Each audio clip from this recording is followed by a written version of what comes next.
So, mental health doesn't just affect our thoughts, our brain, it affects our entire being and our body. Literally be so desperate that they can't work anymore, that they have experienced such emotional overwhelm, they literally cannot mask anymore, they can't get through a day.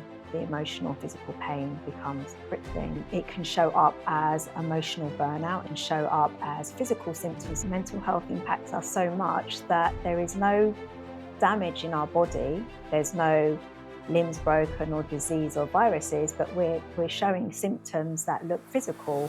They have learned to override their body's signals. And that's the point. You can spend a lot of time working, but you're working on something that you get pleasure from and enjoyment from and excitement from. It doesn't feel like you've worked 10 hours. It's a self-sacrifice that causes the problem. And in the process, we're sacrificing all our loved ones with us. Christina, thank you so much for being here. I wanted you to introduce yourself to my listeners and tell us a bit more, like, why do you think this conversation that we're going to have today is important? Well, thanks for inviting me onto your podcast today. Um, I'm a psychologist, and however, I don't practice clinically. I choose to coach with my clients. So I use psychology evidence based methods and tools and interventions to support people to move forwards in their life, specifically around living a life that's pain free, whether that's emotional pain or physical pain. And I work with mainly what I would categorize as high achievers, individuals who are in leadership roles, or they own their own businesses, or they're under a lot of pressure. And I think today's conversation is important because there's a lot of individuals out there in very high pressured roles that are feeling very lonely and isolated. And sometimes their personal life is suffering as well, and their relationships and the way they show up with family and friends, and their inability to engage in hobbies or receive joy in life. And I know that from my own personal experience. So I think some of the topics we're going to cover today will hopefully give some insight and awareness that there is hope for people who are struggling. And I hope that people will feel seen, heard, and felt through our conversation today, and that there will All be right, some steps to perfect. take them Uh, forwards. It's funny that you say that to bring awareness. Every time someone says, we need to bring awareness, I keep hearing about mental health. It's become a trend. People are talking more and more about this. We were even discussing this a bit earlier. But why do you think there's still the need of bringing this awareness to the public? So I think there sometimes are misperceptions about, well, I don't actually like calling it mental health. I think that we want to live well and have good emotional well-being and physical health. So mental health doesn't just affect our thoughts, our brain, it affects our entire being and our body. And I think there's misunderstanding that the public just think, okay, it's just depression, it's just anxiety, or it's schizophrenia. Actually, we all need good mental health. And actually, if we don't, it can show up as emotional burnout in our jobs. It can show up as physical symptoms such as migraines, fibromyalgia, heart conditions. And sometimes mental health impacts us so much that there is no damage in our body. There's no limbs broken or disease or viruses, but we're showing symptoms that look physical. So it's about bringing awareness that actually mental health isn't a label like depression, anxiety, bipolar. It affects us in many different ways. And the awareness is to sort of get people to understand the different ways it can show up in our body and mind and our relationships, and how we work and how we live. And have you ever worked with some people that they weren't fully aware of these symptoms? Because if they weren't even aware of these, like, how do they come and work with you usually? So most people have to hit rock bottom, literally be so desperate that they can't work anymore, that they have experienced such emotional overwhelm, they literally cannot mask anymore, they can't get through a day. and the emotional and physical pain becomes crippling. So normally I'm the last port of call for people. They're in quite a desperate state. And what happens, what I find with high achievers, I call them high achievers because they're always trying to like get the next promotion. They work very long hours, or they're trying to succeed in their own business, and they've got a lot on their plate. They're overworking themselves, they're overextending themselves. They have learned to override their body's signals, and that's the issue. They've just learned to just override it, keep pushing through, keep going. That's what strength is about, and that's not. And that's how you ultimately can destroy yourself. And I have lived experience of this myself. You know what worries me? Because you're just kind of describing me. Like, not in the sense that I'm a high achiever, but like, yes, I always work it a lot. I do work a lot. Right. I think it was a constant, and that's why I feel like this conversation is important. Even I'm the first one to listen, and I wanted to know a bit more if they get to you when they already hit rock bottom. That's where the danger zone where I believe people It don't want is. to go, right? Mm. And look for your help when they get there. What would be the signs? Like, how can I kind of like start to pay attention to what's going on in my life so I can pick it up earlier, and then I can talk to you earlier than hitting rock bottom? So it's important to be able to notice whether we're experiencing a full range of emotions. So, are we experiencing joy? Do we know what that feels like? Are we experiencing happiness? Can we also experience things like grief, anger, rage, disappointment, and sadness, along with? So, people generally think those are negative emotions, and joy, happiness, um, and those types of emotions are positive, but it doesn't work like that. We should be able to experience the full range. There are normal emotions, but if we don't seem to have space or capacity for the more feel good emotions, that's a first sign.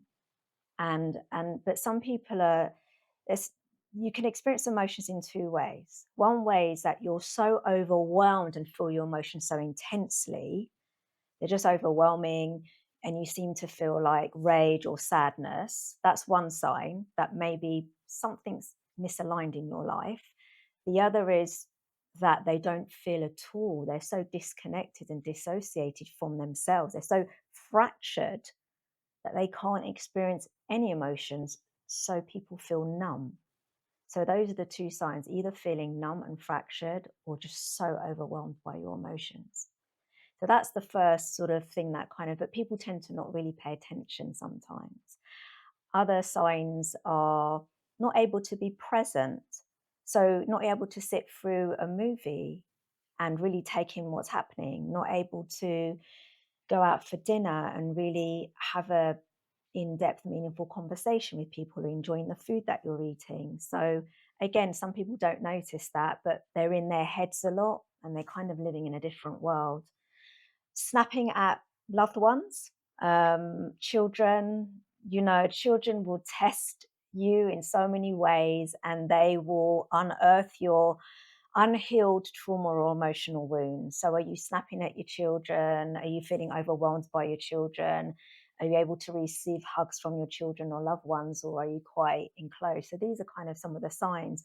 And then, kind of little twinges in your body, the odd headache, feeling a bit nauseous, a bit dizzy, and you're just ignoring it. Oh, it's nothing. But those things start to escalate. A little tummy ache when you're anxious. Maybe you run into the toilet. They will cut chest pains from anxiety, but you're not aware it's anxiety. So they're subtle, and we are sometimes, due to our childhood, just used to, we've been socialized in a way that we override those kind of signals that our body's giving us until it becomes so loud and clear, it comes crushing down on us, and that's the only time we listen. However, sometimes it can crush down on you several times from my own personal experience and others, and we're still not listening. And that's when we can get into the danger zone. Okay. So I there are some symptoms that I've noticed, at least with me, when I'm super stressed, and like this in the past, I noticed that too. You start snapping with family. I think is the very first Yeah, yeah, one. It's like agreed. our loved ones, being kids or not, right? Parents, plus ones, brothers, siblings, right? But we start snapping at them, and when I say we, I'm thinking about myself at this moment. Okay, no projecting this to anyone here, but I think there is, well, I don't know if this would be fitting in the high achievers that you're saying, but for me, even when I was working for other people, right, before I had my own business, I would I would always kind of like treat the job as if it were mine.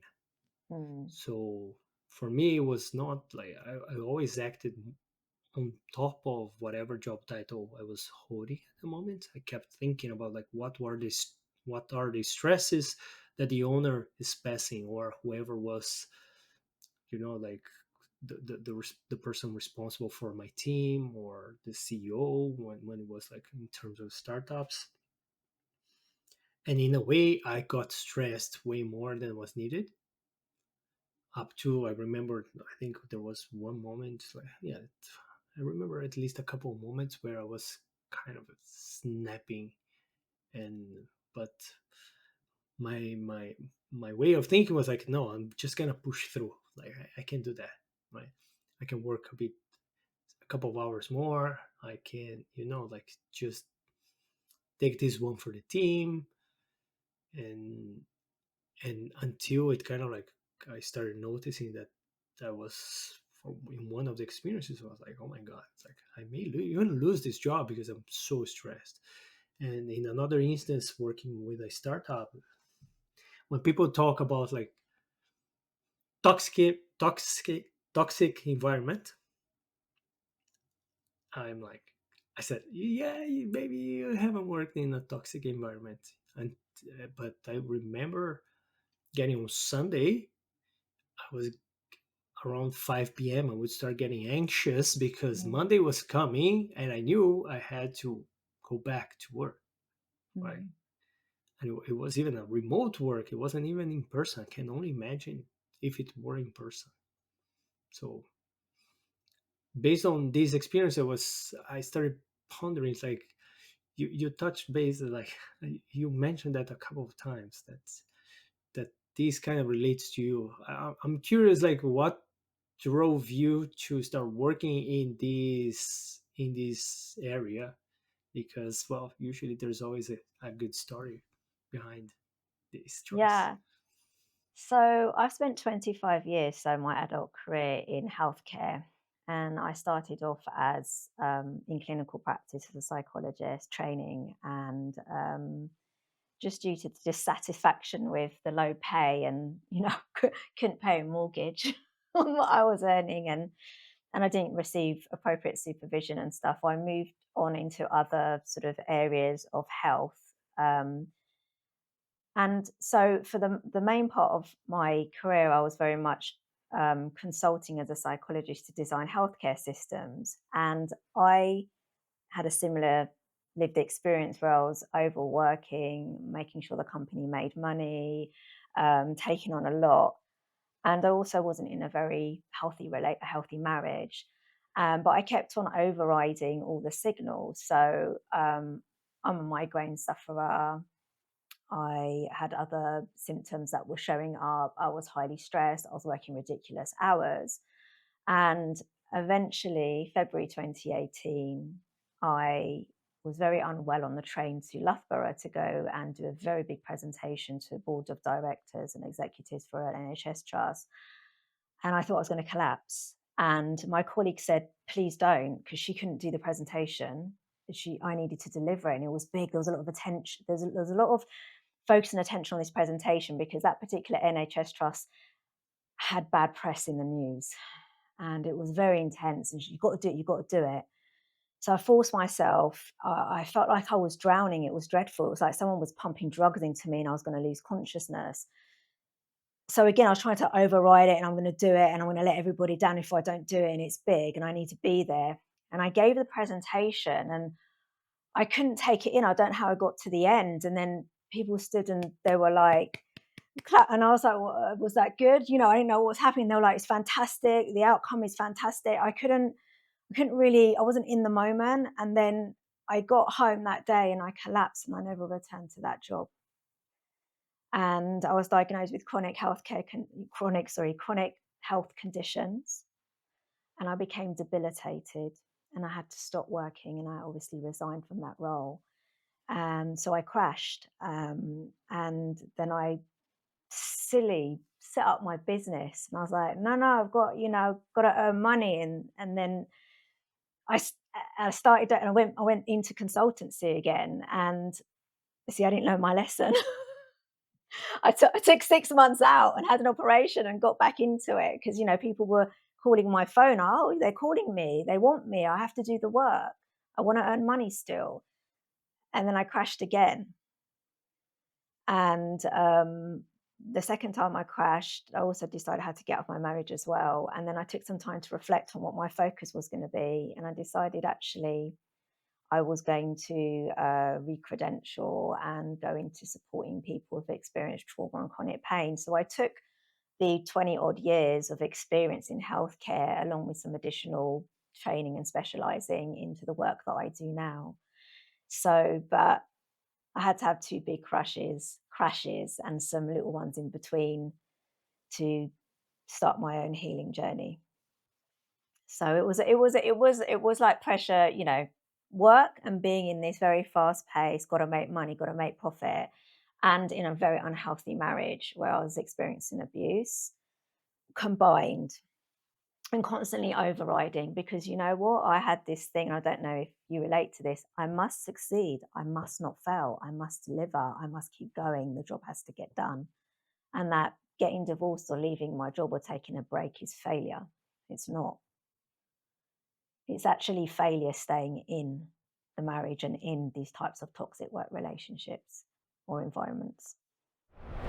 And I said to myself, I'm not going to get out in one piece if I don't work on myself. I need to find a way to change my behavior and work and resolve some of the emotional wounding and trauma I've experienced. But the issue is that we have to accept that in life there are seasons. I need to get out of this alive. So throughout your 24 hours in the day, how are you going to integrate work, your family life? We have pressure from family, usually, depending on where you're from. You have the cultural pressure. Sometimes you have religion pressure, right? So, and that kind of makes us kind of try to push through. As you were telling your story, I'm like, oh my God, I was like, I could feel the anxiety building up because in some ways it resonated with me as well, right? It's like, oh, I cannot let the team down. I need to make this, the client needs to succeed, my employer. These were my thoughts as well. So as you were saying those things, I kept thinking like, oh my God, like I get it, right? And one thing that I kept thinking is you end up going back into and then doing consultancy. So we have a saying in Brazil: you swapped six for half a dozen. That's kind of like the translation, right? So you got out of one paid job just to get another one that kind of it was the same thing, and that's why you kind of had the second collapse as well, right? There is this pressure of getting paid, paying the bills, right? So we have a pressure from sometimes from the marriage itself because we have a family. If we have kids as well, we have some bills to pay. So this adds up to it. But one thing that I kept thinking is like, how did you get out of this situation? Did you have a Christina yourself, someone that helped you out of this, or what's that something that you had to kind of like work out yourself? So I have a lot of insight and awareness about my behaviors and what was driving them. So I'd got to a point in my life with my husband at the time that I didn't actually have to work. We were very financially sound and we had a very luxurious lifestyle. But I had an internal drive because of this, I need it's self. I couldn't do self validation. It had to be external validation, and I had to feel important or successful. I had to have all these labels and, earn this much. It was all about the pressure I just placed on myself, and it came from childhood. My dad placing that kind of, you're nobody if you don't have this and you don't have that. Okay, so it was kind of a slightly different pressure that I was inflicting on myself. I needed, so the turning point was I had to get out of my marriage. At that time, I hadn't worked for a while because we had COVID and I took time out, and I had some bereavements, unfortunately, at that time. And I said to myself, I'm not going to get out in one piece if I don't work on myself. I need to find a way to change my behavior and work and resolve some of the emotional wounding and trauma I've experienced because my daughter needs me. She was very young. She was a 4, 5, and I needed to get out. It was not healthy for her. So in terms of like how did I do that? I started myself to explore different types of interventions that go beyond like normal talk therapy or coaching because that's not sufficient. It wasn't working. And then I found more kind of neuropsychology based and somatic based. Somatic is working with our body, bringing awareness to our body, listening to the signs that our body is giving us, and not suppressing our emotions, learning how to identify and express our emotions and not keeping everything bottled up. So I specifically seeked out someone that could support me with that type of work, and also did a lot of the work myself. So, I mean, the turning point is needed to get out. Can't live this life. I don't want my daughter to suffer the way I'm suffering. And then trying to make sure that I could get the support. I did a lot of research to find, and I found someone in the States that could help me, and then it was successful. It helped me. No, I think I don't want to use the word bounce back because that's not what happened, but I think that I got through things fairly rapidly considering what I'd been through because I didn't have to work and I just worked on myself intensely. I know not everyone's got that opportunity. And then I was able to come back, set on my practice, and before that I had to do some additional credentialing and studying. But there was a like, I need to get out of this alive for my daughter and in one piece. So I need to work on myself. And I need to change the way that I work and build a practice that's more aligned to me. So I just set up in 2018, at the end of 2018, the same model that I was working in the company that I was employed for, and it wasn't healthy. Yeah, I think just to touch some points that you raised, right? The self-imposed Mm, kind of requirements, right? Like, yeah, or you didn't use the word requirement, but you said like it is like you need that validation. Validation was what you mentioned, right? yeah. External validation. So Mm, I I I I get that, and I hear that from from a lot of women too, in terms of like we try to, well, at least I try to raise. I have two daughters, right? One of them is 9 years old, and I try to raise her to like be competitive. I know that it's in some ways a man's world out there. There is a lot of like a lot of things that men and women are treated differently still. So we always try to teach that, right? So I'm not defending your dad, but I'm just saying that we know how it is. And then one thing that I don't want is my daughter to, or my daughters to suffer because I didn't invest enough in their education, in their development, and at the same time push her to kind of want more from life as well.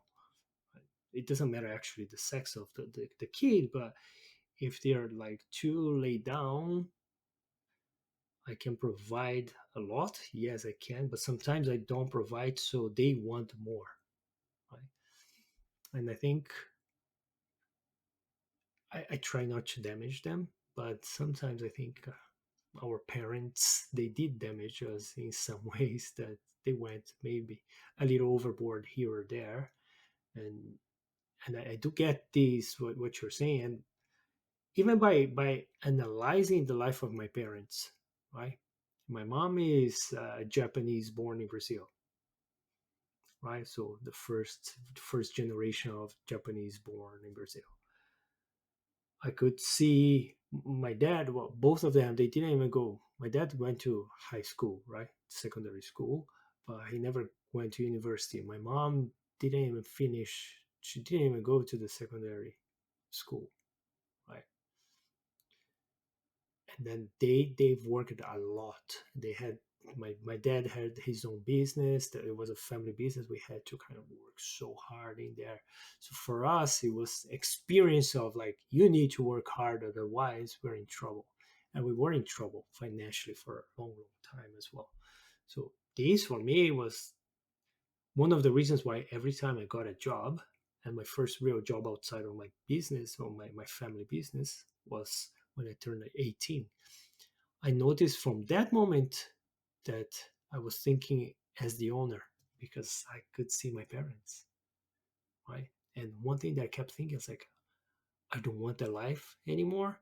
I know how much we struggled, and that's kind of like what pushed me, right, to keep going. So, and even the external validation of that you mentioned that you were looking for, well, it's, in a lot of ways, I wanted that too, or even a proof that I could do it, right? And and I'm pretty sure that there are like a lot of people out there. They may not even consider themselves high achievers or not, or they may not be achieving a lot, but they are kind of working hard because they have kind of the same kind of, may I call them, even limiting beliefs, in a sense that you can only be kind of like someone in life if you achieve this, right? So yeah, it's this is was something. It's like, what do you think? It's like about these people, or just like me, that they have these experiences and where they're heading with this kind of attitude. There was a lot that you said there. Is there something specific that you want? Give me something specific to comment on because there was a lot. I know, yeah, yeah, yeah. I was just, first of all, I was just trying to kind of say that I resonated with so many things that you were talking about, Yeah, apart because I from said a lot the, as well. yeah, the relationship. Like Yeah. I understand. Well, I haven't experienced a relationship like the way you described yours, right? That you had to get out. But I think a lot of the things, the external validation and things from my parents, right? The way that they impose, like how you have to study so you can get your house, like you can build your family, you can have stability. That was something that always kept me pushing, right? and and even the way that like my mom was an immigrant basically, right? All these things, they kind of like, it's case by case, but this is kind of the scars, I would say, or the baggage that we bring from our parents. And in your case, it seems like you had even more because of the toxic relationship that you had, right? But I was just trying to figure out, like, the thing about what I asked before was, what would be the signs of someone going down this downward spiral, right? And how much do you see other people with this kind of the same experiences that you and I just shared, that they are going towards this downward spiral? Yeah. So There's most of the people that I know are what you've described and what I described, my family and friends, the majority of them exhibit these types of characteristics and behaviors. Um, Sometimes it is because of culture. Like I'm a second generation Greek Cypriot, and my dad had to, came with his family and they rebuilt here. So, and it's interesting. There's a point that you said people might not necessarily see themselves as high achievers because they don't have sort of that maybe prestigious job. But your dad did sound like a high achiever because he wanted to achieve something and he kept going. And maybe sometimes it's out of necessity. But the problem is, even when it's out of necessity to provide for your family or pay the bills, the worst thing is to self sacrifice. Okay, so we want to provide, like I'm a single mum, there's no one supporting me. like I have to pay my bills, okay? So, mum and dad, I'm gonna like, they help where they have been able to help when I got out the relationship, but they're still pressure on me, but not to sacrifice myself in the process. So there's nothing wrong with being competitive. I think it's healthy. There's nothing wrong with working hard. There's nothing wrong with wanting more. But it doesn't work if you self sacrifice, if you sacrifice your health, if you sacrifice your relationships in doing all of that. So you need to find a way to, I don't believe in work life balance, by the way. I don't believe that you do 60, 70% work and then you box like 30, 40%. Maybe it's because I now run my own practice and maybe you can relate to this. I don't know. It's about integration. Okay, so we need to build a life where we integrate work and personal stuff together, that they're in alignment. And self sacrifice happens when you're sacrificing your children's childhood because you're always at work. And then you come home and you scream and shout at them because you feel you have to. There has to be a balance. So, throughout your 24 hours in the day, how are you going to integrate work, your family life, you having to, you need to eat and you need to rest. You've got to think about that, and it can't always be blocked into a nice calendar. So this is where we then, we override our basic human needs, and that's what self-sacrifice is, to get to where we want to get to. So it doesn't matter whether we're doing it out of self-validation or out of necessity. It's a self-sacrifice that causes the problems, and in the process, we're sacrificing all our loved ones with us, and that's not what we want. So we need to find, so the one of the ways that I work with individuals, and I've had to work with myself on, is how do we build a life that is in alignment with what our values are, and what do we want out of life? Do we want to experience joy? Do we want to experience happiness? Do we want to be able to nurture our children? So what job would work? And I understand that there are people who having to work 12-hour shifts, and that's really hard. I totally get it. Um, I totally understand there are some people that are in very impossible situations, but there needs to be what we call glimmers in a day, where there are some glimmers. There are moments where you are able to feel more aligned to what's your truth and your values. So if you value your children, which most of us do, what are you able to give them? Maybe it's just 30 minutes. Maybe it's just 30 minutes of trying to be present. Maybe it's just the bedtime story at the end of the day. Maybe it's just sitting having breakfast with them. We don't spend all of our time with our children, and neither are we all present 24 hours with our children. Okay, and that's fine. But we do need to find some points in the day that we're touch point with our family and we're being present, that we're able to have some time to ourselves, even if it's just like reading 2 pages of a book we enjoy. I like to sit in bed at the end of the day and listen to a podcast. That brings me joy. I enjoy it, and that's the time that I'm going to do it. So it's about just thinking how you integrate work life into personal life, into all the other aspects. Maybe you want to travel. So I don't work 9 to 5, it's 24 hours in a day. I kind of work at certain points. I integrate some. My daughter comes back from school. She's doing her homework while she's doing her homework. Oh, do a bit of cooking and I want to do a bit of work. She doesn't need me right now. She's engaged. So that, just plan where the touch points are through the day to make sure you're not self-sacrificing your own needs or your family's needs. Easier said than done. It takes practice. I want to touch the point that you mentioned about not believing work-life balance. That there are several lanes in there that I can peel, right? One of them is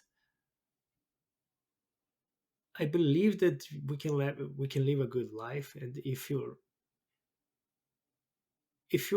are usually into personal growth, you're gonna work hard, Yeah, and that I, blurry line of like I work hard. personal and exactly and work life, that it gets blurrier, right? So in a sense, I would say I don't believe in work life balance either, which you raised a really good point. It's more like I'm gonna give it like 60% here, 40 there. It's like, is it? I like to live like 100% a full life, right? Yes. And especially if you have if you have a 9 to 5 job that you're just giving like a 60%, which reminds me of the expression of quiet quitting, right? Like, Mm, you do the bare minimum, kind of almost yeah. like to almost not get fired, right?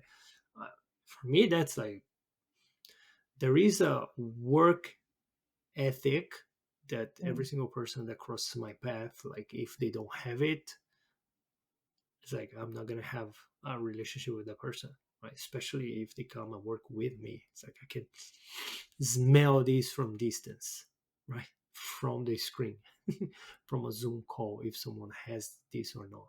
So one thing that I wanted to point when we talk about this work-life balance, and then I mentioned that before we started even recording, was from my experience, I've noticed that a lot of like young people, late teenagers or early 20s, that they start to talk about this. They talk about work life balance, they talk about toxic environment, and then it's their very first job and they are not even working hard for 6 hours in a row, right? So I, I, I I think this is a kind of a splashback of this whole conversation of mental health, that every time we have something that is not seen properly, the media brings it and then it shines its light. Let's talk about mental health. And then people take it way too far. yeah. Why? So yeah, I think people. I don't work with young people, but I do know people who employ in their consultancy firms or businesses young people. And one of the common complaints, I'm thinking of one particular friend who's complained about this. She said, I don't get it. They don't work like the way we work. I said, well, first of all, the way we worked was not good anyway. So, but she's like, yeah, I get it. But they come and then within 6 months they're 9 to 5 and they clock out at 5 and they want a pay rise and they haven't like done anything for the company. They haven't increased our profit margins. They haven't brought in additional works. They, they're late for work and she didn't and then eventually they leave it anyway. And I said, well, are we setting expectations in the interview and at the beginning what it's like to work in your company? First of all, we should be doing that. But in terms of the younger generation, I have heard that they don't want to kind of burn themselves out. I think social media has kind of frightened people. Number one, number two is also brought truth because people have got burnout and young people don't want to get burnout. But the issue is that we have to accept that in life there are seasons. Okay. I wouldn't be where I am today with my level of skills and expertise if I didn't put the work in when I was younger. I didn't actually burn myself out in my 20s, to be fair. I worked for a charity and it wasn't such hard pace. It was when I got into my 30s and I worked in consultancy. So it wasn't always like that. But we have to, do you want to do this or not? Do you want to achieve what you set out to achieve or not? If you want to, you're going to have to put it in. You have to put the time in, you have to study, you have to give a little bit extra. But I'm not saying to self sacrifice. So I'll give you an example. Right now, I've come back to my practice and I have to build it again from scratch. Okay. It's life. So I don't go out every day for a walk or have lunches here on a Friday evening, go here. When my daughter goes to her father's for the weekend, I'm working. That's my time to work. What I do is I love holidays. I love vacations. I love to travel. That's important to me. That's more important than going for a dinner with a friend. I'm just going to be honest. Like that's I want to spend time with my daughter. She likes traveling. I want to give her that dedicated time. So I had 2 months off, over summer. I'm still working, but not seeing clients. I can't fit that in as well. It'd be too much. So you've got to think what do you want.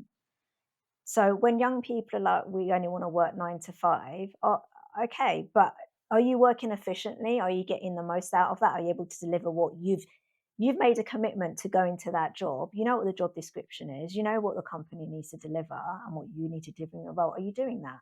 Can you fit it within 9 to 5? If it's no, why? Is it because the employees give unrealistic expectations to what you can do in terms of your skill and your capacity? Or is it just because you're not putting it in, you're not learning how to be efficient enough, you're not learning where to focus your priorities to deliver what you need to deliver? That's a skill in itself that I had to develop. Sometimes I was working late because I wasn't being efficient. So we have to. So in terms of the younger generation, they can go up and set their own businesses. I've seen like, which is fine. I've seen a movement towards this. It's interesting watching it, right? So people go and very young and setting up their own businesses because that's what they've just chosen to do. But as you know, setting up your own business is hard work. For me, Oh it's yeah. hard. It's harder than working a 9 to 5, to be quite Oh honest yeah. with you. Yeah. So I think it's asking yourself, like, so I'm not criticizing young people. Young people need to ask themselves, what do they want to achieve? And they have to consider that there's going to be seasons where it's going to be hard work, but don't consistently for the whole year kill yourself. Have some points where, or building some points where you're not self sacrificing. We do need to work hard. We do need, Yeah. to some I, extent. I'm not saying overdo it, but you have to put the work in if you want to get the outcome. yeah. I agree with you. And don't get me wrong. I'm not criticizing young people. I'm just saying that I see this trend with a lot of people when they talk when they're young. Well, when they voice this thing about work life balance, and then I said, look, how many jobs have you ever had? This one. And I'm like, so you actually do not even know your limit. So when you talk about burnout, I don't want to burn out. It's like, do you even know where it is the limit? Because I truly believe that we can do way more than we we expect. And as you said, there are seasons in there, right? And just like a car, it's like you don't get the car and you go like to at maximum speed forever. Yeah, No, you no. have to break it. You have to make some turns, like, and then you have to speed up again when it kind of like a straight line. That's it. That's how it should be. But they are like they put in their minds that like burnout is horrible and everyone gets it if they work just a bit above the average. You're gonna get burnout. It's like you're driving in the second gear forever, and you feel like, okay, Yeah, if I go to the third or fourth, I'm gonna burn out, right? yeah, So this is it. I'm not generalizing. I'm just saying there is this trend, especially for those who voice things on the social media. And as you said, it's like social media has the two facets. Like there is the reality that people, especially in our generation, that we work way more. That's it. I don't know. In my case, it was the example from my parents. Maybe it was yours as well. Like when the family, or at least one member of the family, does migrate from another country, it's a self-imposed kind of challenge because maybe it's not your first language, right? My mom, she knew Japanese, she had to learn Portuguese, right? My grandparents, right? From the part of my dad, they were like all Europeans. So I remember my grandpa speaking. I think it was Catalan because he said it was Spanish. No, he said it was like, well, Castellano. And now Grandpa, I'm learning Spanish. That's not really Spanish. So, but my point being that it's a challenge.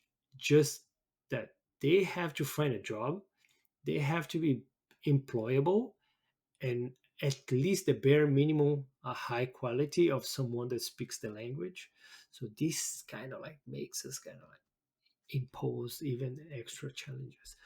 And then when I see some of these young people, it's just like we could be damaging them from the educational system. I'll say from Brazil because I'm from Brazil, right?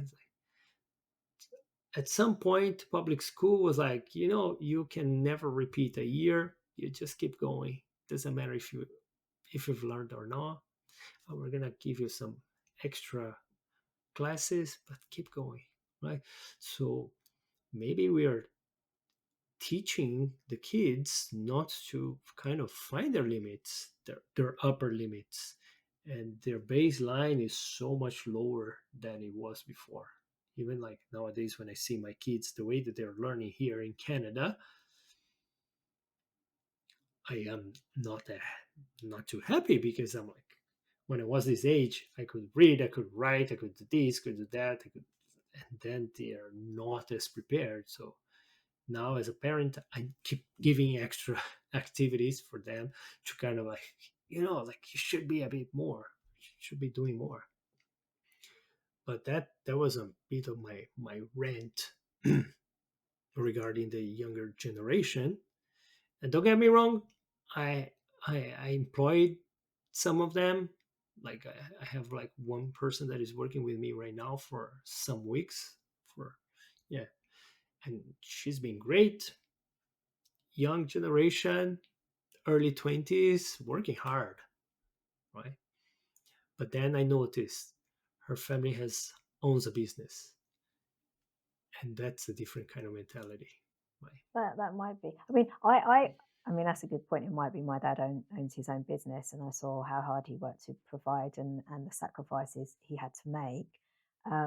They didn't all impact well on me and my sister when he was stressed. But going back to the point about young people, I don't advocate that you should be in the office at 2, 3 a.m. in the morning. I've done that. I don't advocate for that at all.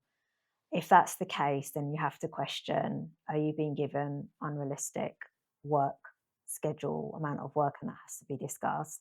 Or are you just doing it because you're trying to prove something? I think, but equally, occasionally something's going to come along, like a project or something that's important to the team or the business, okay? And everyone has to come together to get to, to deliver it. So occasionally there might be a time where you are working a bit late and stuff and putting the effort in. I'm not saying that should happen every week, but that's why I talk about seasons.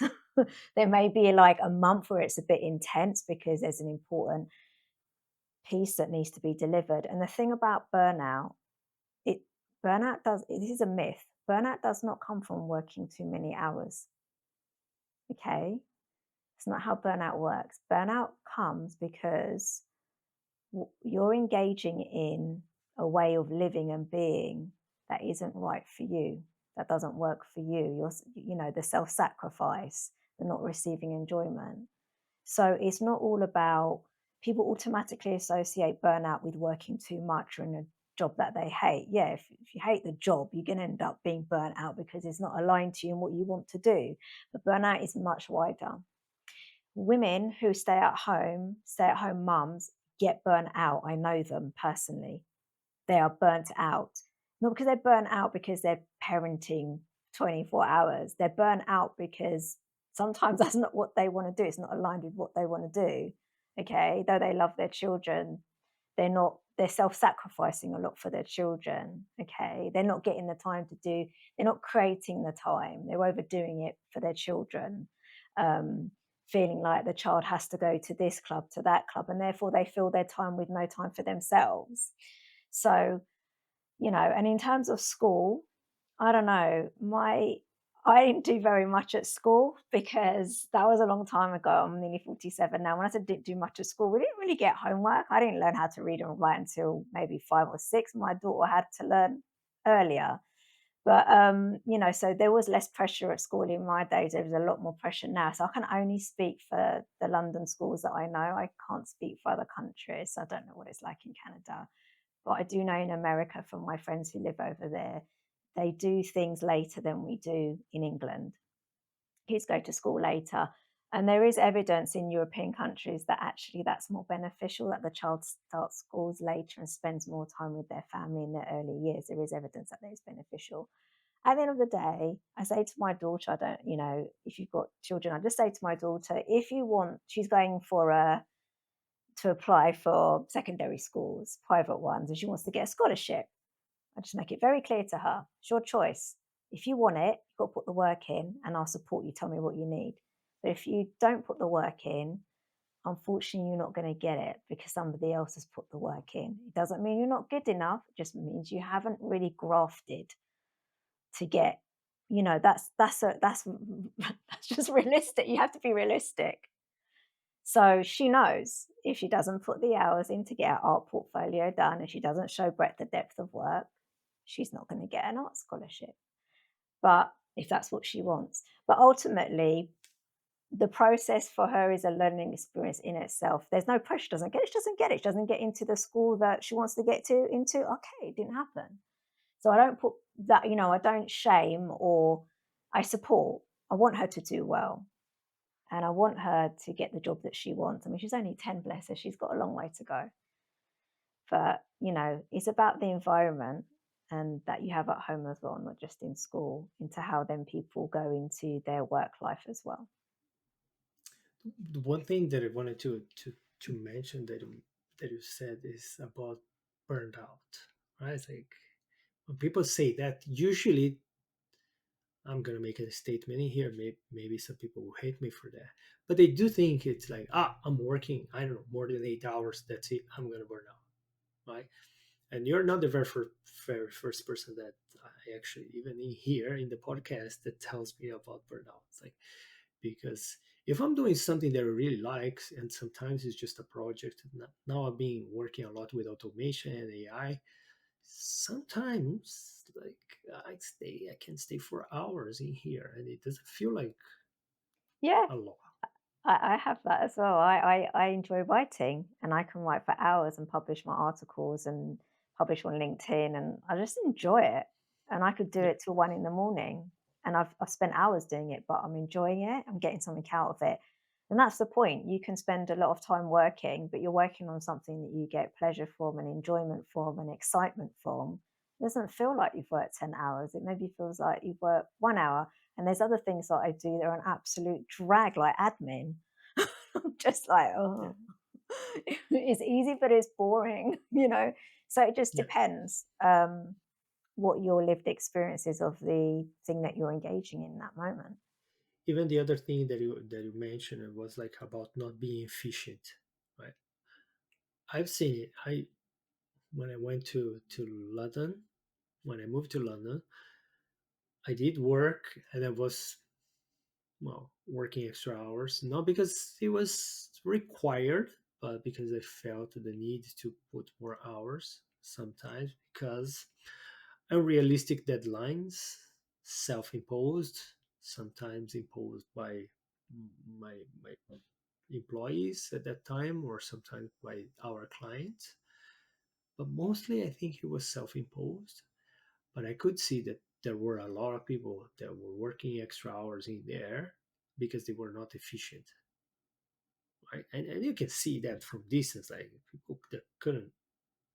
It would take it would take them 5 minutes to write a tiny little paragraph on the email, in the email, because they, I don't know, they couldn't touch type, or they were using only one finger in one hand, right? For example, that's one mini example of inefficiencies that I saw.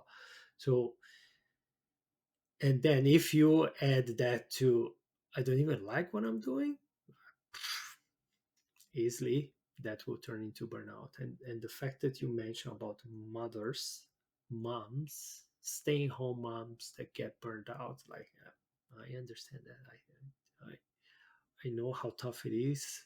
I can see my wife. I saw other moms as well in our kind of group of friends, or acquaintances, and it is there. It's like, and it goes back into the conversation that we were having about, like, my daughter, and then the pressure. For example, what you've learned from your dad as well. It's like there is this kind of pressure to kind of make things equal between men and women, that sometimes they were raised to be professionally really competitive, and that they have to stop to become moms, and that they see everyone that kept going, they are growing.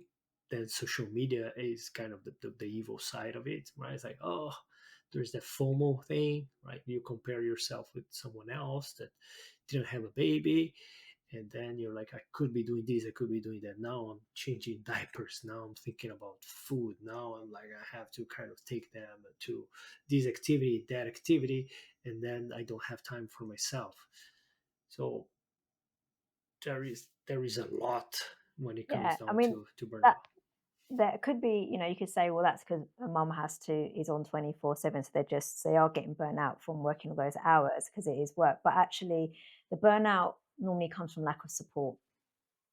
It's lack of support. in the workplace, in when we run our own businesses, if we're not receiving support from a mentor or coach or co-workers or in a community, and as a mum having to do it all on your own, is lack of support.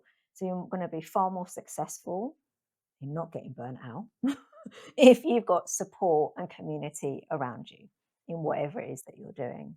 And that you're doing stuff that are aligned to your values. So and that you receive some enjoyment out of it. So yeah, burnout is more than working excessive hours. There's a whole load of, it's all aspects of your life, a whole load of factors that contribute to burnout. It's all about fear. People will make decisions based on fear. Blame the job, blame the system. No, no, no, no. Look at yourself. There is evidence that tells me I can achieve and I can succeed. Many of us just live in a sense of fear. We're not even conscious of it.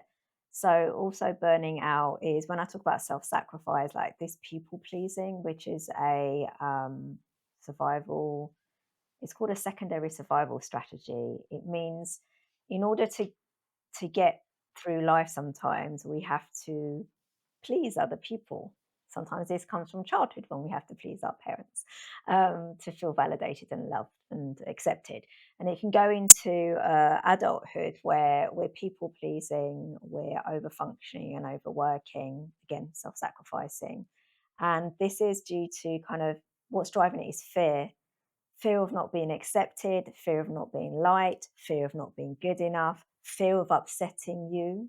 What if I upset you as my boss? What if I don't deliver everything that needs to be done? Fear, shame, fear of feeling shame, or, you know, you have guilt, but again, it's fear of feeling guilty. Maybe I should have done that for that person. Oh no, I should do it even though I don't want to do it, or I don't want to go for coffee with that person, but I should. It's all about fear.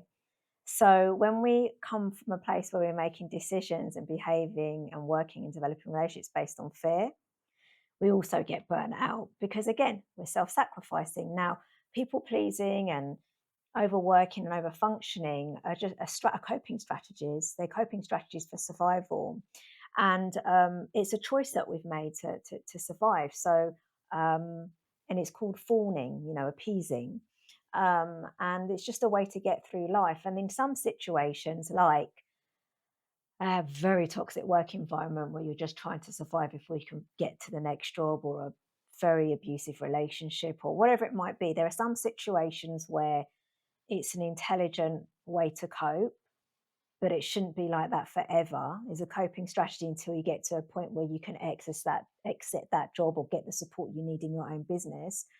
But if you keep doing it for years and years, you're going to burn out. You're going to end up with mental health issues or physical health issues. So people are unaware that the way people pleasing and all these types of behaviors are driven from a fear. So I work with people to kind of understand, like, what's the fear that sits underneath it? Where does that fear come from? And people can't set boundaries because they just have a fear of setting boundaries or saying no to people or saying no to themselves. So fear shows up in how we make decisions for our businesses. For example, we're too scared to invest in ourselves because that could cost some money, and cash flow is quite tight at the moment, is a big one. I'm hugely criticized by people for the amount of money I spend on developing myself professionally and personally. So I've been criticized that in a few weeks I'm going to go to LA to, I don't know if you're going, but for the Future Pro group. Very heavily criticized by people. You're a single mum, you should have the money for this, that. Why are you doing that? Because that's going to help my development. I get into the same room as people. Why have you joined another community? So people will make decisions based on fear. That kind of poverty money mindset that people talk about, poverty mindset, negative money mindset, comes from fear. And it doesn't enable us to take risk, but we do need to take well thought out risk. So if you're going to invest in something, what are you going to get out of it? And occasionally I've invested in things that weren't the right thing to invest in, and I've learned a big lesson. I haven't made that mistake again. So we get some insights from it. So, yeah, we want to make sure that we can make well informed decisions in the choices where we work, how we run our business, our relationships, without it constantly be driven by fear, or else we're not going to achieve our goals or get to where we want to in life, or even receive just simple things like joy or happiness or love. Yeah, I'll be honest. When we were discussing earlier about fear, right, and that's why I brought the subject in here. When I'm working with my clients in business coaching, a lot of decisions are done based on fear. Really bad business decisions, even including what you just said about like people will judge you because you are investing in yourself or in your business. But it could be kind of getting this money and paying for X or Y or Z in your for your family or someone else or something, or even like I've heard like, oh, you should get this money and donate to charity or to this or that entity. And I'm like, no. And well, one of the reasons why I'm not going to the same event that you're talking about is because I'm going to London Are you for coming another here? event. Ah, Exactly. So for another event of something that I had to make a massive investment right.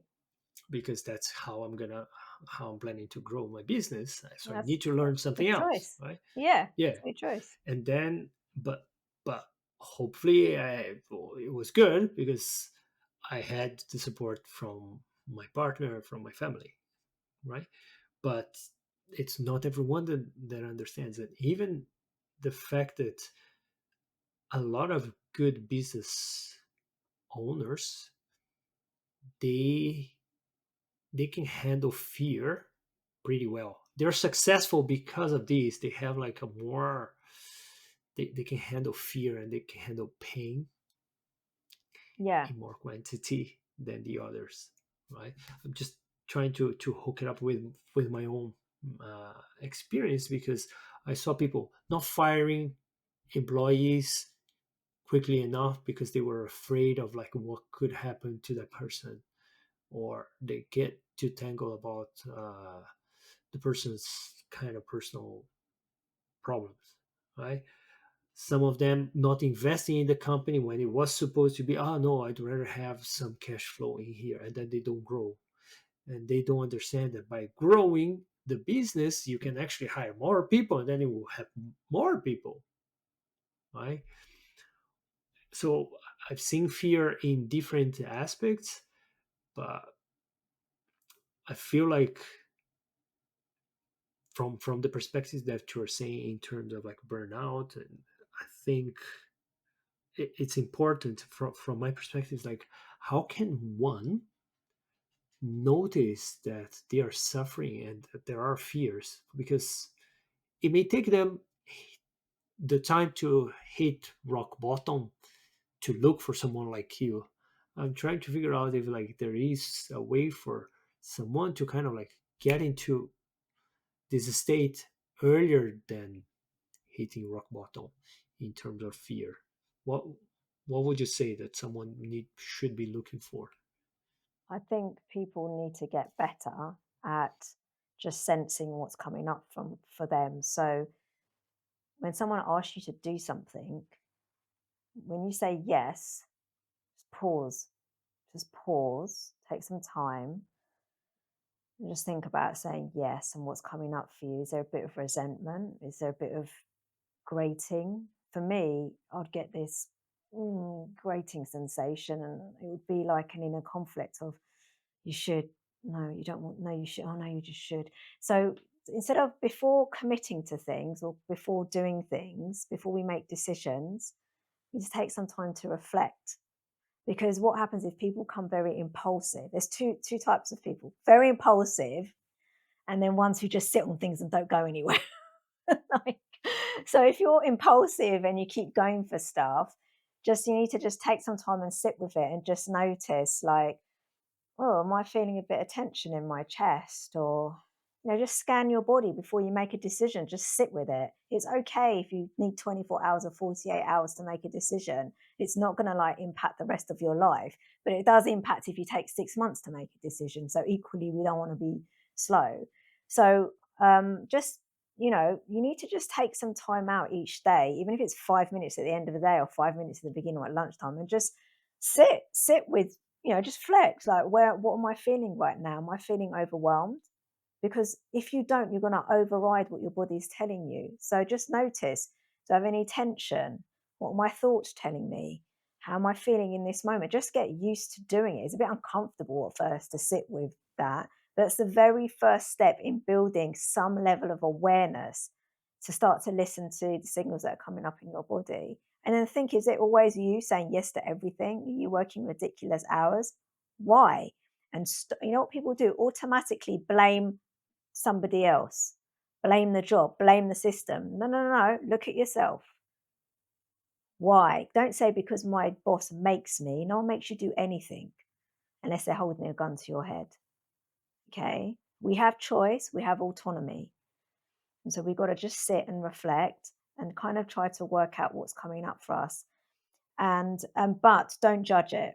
Don't judge. Don't That's really important. Don't feel shame. Don't judge. Just what's coming up for you, write it down, sense, and just keep practicing, like checking in with yourself. Then the next part is about how we kind of use that information to make better decisions so we're not operating from fear. That sometimes takes a little bit more work because it's quite uncomfortable to set boundaries with ourselves. The best boundaries we can ever set with ourselves are not with other people. So we need to get better at saying, no, I'm not going to do it like that. I'm going to do it like this. And then just learning to sit with, you made a point. People who own their businesses and are successful generally pretty good at sitting with discomfort and mess and pain for a bit longer instead of having instant gratification. That's the way I see it. So we want to just have to get used with being uncomfortable for a little bit, so that we can set good boundaries with ourselves and then we're not sort of behaving from a place of fear all the time. So, as I said, it could be impulsive where we say yes to everything, or we could sit on things for very long periods of time, which is quite damaging as well. So just notice what's happening for us. Why can't I make a decision? What's holding me back? Why am I very impulsive in decision making or overextending myself? All we just got to do is notice and sit with that uncomfortableness for a bit. And believe it or not, you'll get some great insights. You'll start to understand yourself better. I am a firm believer of sitting with discomfort for a Yeah. while, I've right? learned to do it. I've had to learn to do it a lot. It was the first step in my own healing journey. And I get overwhelmed. Like this week has been overwhelming for me, for me in my practice. There's just so much to do. And I have to kind of sit and think what's coming up for me. Why am I feeling overwhelmed? I enjoy what I do. And then just try to think what's the one next step that's going to help me move me forwards. There's lots of things we could do, but just try to think, Yeah. it happens. I still have my own struggles and challenges, but I'm very aware of them and I know how to resolve them and not allow them to go on for a long period of time. It's normal to feel Yeah. overwhelmed. It's normal to feel uncomfortable, or it's normal to experience pain. It's just normal things. They're not abnormal. Yeah. They tell you something. Mhm. And I think it comes down to people kind of being afraid of facing these discomforts, right? Like Yeah. what from my experience, even like with this current team that I have, I was doing a lot of training with them, almost like at least 3 times a week, and it was always we always worked this with discomfort, uncomfortable situations, having uncomfortable conversations, like practicing giving feedback, Yeah. constructive feedback Yeah. in front of everyone, giving feedback about things that they did, right? And then usually we do things with good intentions, but sometimes we do something that it wasn't supposed to be done. So for me, I always like to work with that, and I can see there is resistance, a lot of resistance. The ones that I see that they push through, they see the lesson in there, but most of the people they are afraid. It goes back into fear, right? They have this they are people pleasers, so they don't go down the route that if they have to talk to a client and say some things that like will make them unhappy, they don't do it. Right? And I was saying like some business owners, they don't fire because it's like, oh, what they're gonna think of me. I'm gonna be the mean boss. I'm a great boss. I'm a great person. But sometimes it's just firing someone on the spot. It may be the best act of kindness that you can do to not only that person, but to the rest of the team and to your own business. Yeah. Right? I But was repeated. I was repeatedly put in a position where I had to fire people. My boss made me do that. It's really uncomfortable, and people called me a bitch. But and people didn't like me. She's like, get used to it. That's your job. You can't allow the business to go down, your practice to go down because the people that are working in it aren't right for it. And also reflect on whether you employed the right people in the first place to do the job. hmm So, you know what? If you employed them, you have to fire them. Yeah. It's your responsibility. So, and that was really uncomfortable because, people whisper and say things behind your back, but you know what? Get used to it because you're not there to please everybody. You've got something to deliver, and you have to deliver it. Um, so yeah, it is uncomfortable, and growth doesn't it comes from having some friction. You need to have friction. You need to have a bit of tension to work through it, to to find the way through it, because that's how we grow. And when we fear, we kind of resist that friction. Oh, it's so uncomfortable. But actually, you'll find that you can't avoid it. You can't go over it. You can't go under it. You can only go through it. So you're going to Yeah. have to get through and the more times you do it, the more comfortable it becomes because you found a way to get through it. You found a strategy, a way of working, a way of solving, a way of moving through it, and it becomes a lot easier. Yeah. It goes down to something that I usually say is that the more you pass through really difficult situations, the more you realize that your limits are way beyond where you thought, that 100%. you are way more resilient than you Yes. thought you were, and then that the more harder things that you manage to do and achieve, the easier it is to go through life. Because like the very first times, like, I don't know, I'm gonna have this really tough conversation with that person, and then you do it, and then like it wasn't that bad, but the fear was way bigger. Yeah. Right? We suffer way 100%. more in our heads than in We do. reality. We do. And so, I mean, that's a good point. If I reflect back on my life, or people just take a moment to reflect back on their life and see where they've come through all those years, well, that's why I think I can set up and do things again and do things differently. Because if I look back at the past, there is evidence that tells me I can achieve and I can succeed. There's evidence. Just go and have a look. You know, you will find evidence. You'll find it in places that you hadn't even noticed, and that should give you the kind of springboard to move forwards. And you have to persist. That we know that we can't have instant gratification. It's a long game. It's a long game, but obviously persist in the areas that are going to hopefully move you forwards, and just need to experiment. And I think people fear experimenting, but experiment in sprints. That's the way I see it, and fail fast, which means don't take like 2 years and then oh damn, that didn't work out. You should be evolving. Plan, do, study at. Plan, do, study at. If you do it like that, it's not as scary because you're learning and you're evolving and you're changing. So that's the way that people should approach things, like micro experiments. That's less scary than a big change or something that you have to work through. Just take it in small little steps and build momentum, evolve, and you'll see that you'll start to create a transformation in whatever it is that you want to do. What were kind of the biggest transformations that someone working with you got? Oh, I can't think of one because there's so many. Uh, what should we keep it to work maybe? Oh, so a client at Christmas, well, actually, we finished working together in February. was able to make the decision to, one of the biggest transformations, she was being bullied at work, and she had a lot of chronic pain, and she had fibromyalgia, and she was really being bullied by her boss. That she feels she couldn't leave because that would be failure. And she had her mum's voice in the background saying, "You're a failure, you can't leave, you need to earn money." And it just wasn't working for her and was making her incredibly unwell. And equally, it takes time to find another job, but she needed some time to kind of focus on her health and maybe look for something that's more suitable. But anyway, she was resisting, but we were working through it.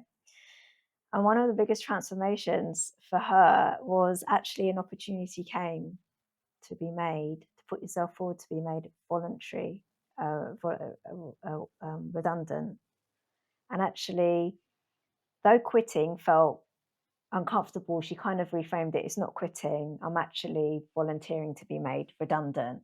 So that was more comfortable, and she was able to do that. And she took voluntary redundancy so that she was able to work on herself. Now, it just for her, that was more suitable than just quitting, because then she still had a bit of the um, guilt if she was just to quit. But ultimately, it's the same thing. She was quitting, but she just, Mhm. it was a kind of a bit like, well, I'm taking the voluntary redundancy. She just reframed how it was.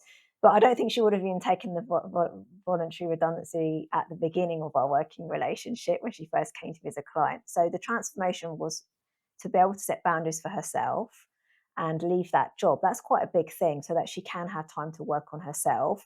It doesn't matter that she didn't quit or resign, or that she took, it's that she did actually take action at the end. And it just was, it's more comfortable to take the action. I'll take, and she wasn't getting any, she's getting statutory redundancy. It wasn't like it was going to be anything huge. So it wasn't like, if I quit, I'll get nothing. And if I take voluntary redundancy, I'm going to get thousands of pounds. It wasn't like that. But that was a transformation from when she started, where she just couldn't speak up for herself. She wasn't comfortable in any shape or form. She wasn't able to kind of set boundaries or push back. The thought of resigning or leaving her job was just unthinkable. It caused so much emotional conflict for her, to a point that we'd managed to work through, and she was able to take an action that was going to serve her best. So that was one transformation where she was able, that was, that's typically the common transformation when people are in roles that are just not suited for them, to leave. If they, if you're in a work environment that you don't have control over, and it is just a very bad work environment, you need to leave. And sometimes you don't have a job lined up, but you might be able to manage on the money that you've got, and it's not a failure. So that's one. Other transformations have been people just being able to do, so it's important to know that transformation doesn't have to be huge. It can be a small thing, like people just being able to do basic things from themselves, like really scared to like go out in the world and form friendships and trust people, to be able to trust people, just like, and have relationships or intimate relationships. So those other types of transformations, um most of, well, all of them come down to being able to set better boundaries with ourselves, and to listen to ourselves, and to be able to express our emotions better. And other transformations are around how people are able to vocalize and speak their truth to a family member, or work, or something like that. So it takes many forms, but underneath of it, underneath all the transformations, no matter how big or small, with all the changes that happen, they don't fear, or there is a little bit of fear, but they're more comfortable with it, and they're able to fully express what's coming up. They're able to sense what's coming up for them, and they're able to take action. So it just ranges to what people are coming to me for. I don't work with people to make lots of money. That I'm not a business coach. I'm there to make sure that they have relationships that are more aligned with themselves, aligned with their values. They're able to be more present with their loved ones. They're able to eliminate their chronic pain. That's a huge transformation. It's reducing the symptoms of emotional overwhelm and chronic pain. And it's all down to breaking the fear pain cycle. And yeah, so transformations, as I said, don't have to be huge. It could just be something small but very important and relevant to you in your life. I don't know what type of transformations you're thinking I was going to say, No, well, because people expect well, you made 100 grand in 3 months. That's not the work that I oh work no, no, on. yeah, No, no, no. For me, it was more about that, like because from our discussions, like I can see that you're working with a range of people in different industries, in different kind of positions, like not only professionally speaking, personally speaking, they had challenges, right? And Yeah, it goes back into the kind of even the work life balance. It's like what is work and what is actually life, right? Because they they they, they they overlap a lot, and issues that we have personally they reflect in the job, in the work environment, and vice versa as well. So that's why I was just curious about some of them, because I don't know, like every time I manage to help some people, and as you said, it doesn't matter the size of the help. Sometimes it's just like someone's like, I don't really know how to do that, and I'm like, I have to try this. It's a simple thing, like me. And then they're like, oh, thank you so much. Oh my God, I've been like suffering with this for I don't know how long, right? Sometimes like a week, it could be like a mini bug in their system. It could be, I don't know, a business tip that you kind of have one tiny little thing, you do it like that. Right? I was explaining, for example, one of my team members, he was like super kind of like overwhelmed, and there is something that you said about that resonated. Like he was overwhelmed with the amount of work, and said, "Look, let me check your calendar." And then I saw the calendar. I'm like, "Look, where are you working with every single one of the clients in here?" It's like I cannot see, like here and there. I'm like, why don't we put specific hours for specific clients? And then just that was like, right? And then it goes back into what you were suggesting and before, when people are like, oh, they need to find time to their families, to spend with friends. Immediately at that time it came to my mind the calendar view, because for me, if I don't put stuff for family and work in the calendar, it's really hard, right? yeah, And and that was like, it was a mini kind of thing, but for that person it was huge, yeah. right? And It is, and as you said, it doesn't have to be big. no, it doesn't have to be. Like one of my clients recently got her first client because we worked on how to communicate when we have a call, our first discovery call, and how to not shy away from our fears of charging. And that's the other side. And she got her. I was so delighted for her. And that client had double sessions every week for a certain amount of weeks because we also worked on how to deliver the sessions and be more confident. And that was great. So she got her first client underneath her belt, she got experience, and that was the transformation, going from no clients to having the first client. That's the first step. And then she will then go on to get her next client and then her next client. And we're just working through the fears that are coming up. The fear of not being good enough to run a session. Of course, she must have been good enough because the client booked in so many sessions with her.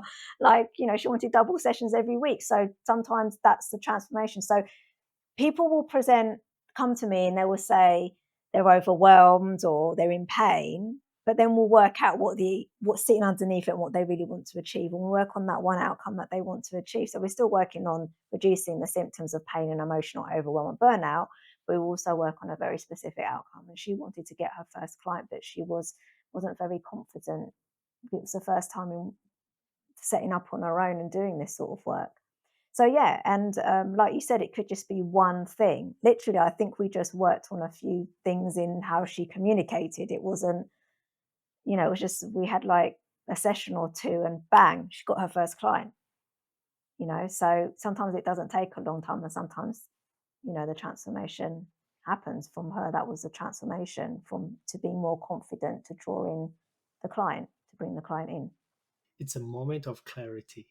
Yeah, It all comes down to that moment of clarity, that you say something, that you show something, or that you are saying something, and then a light bulb goes, and it's clarity. And then for that, the transformation can come out of that, right? yeah, and it's really important to know that.